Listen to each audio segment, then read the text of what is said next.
हमारी जिंदगी एक कैनवस की तरह है, हम इसमें जो चाहे वो रंग भर सकते हैं। सिर्फ एक भरम है दोस्ती, उसे कायम रखना। और ये भरम कायम रहेगा।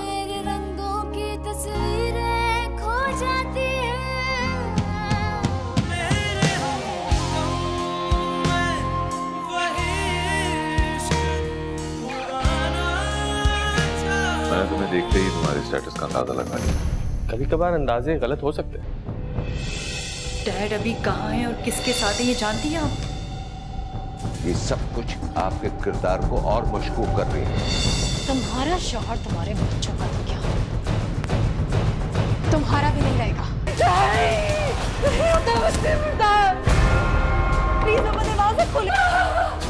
तुम्हें मुझ में और फैसल में से एक को चुनना होगा।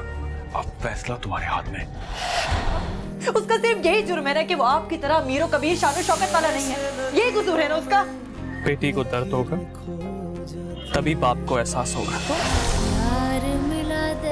तुम क्यों मुझे खुद से दूर करते हो? क्यों मुझे गुफरान से मिलना पड़ता जबकि मैं मोहब्बत करती हूँ?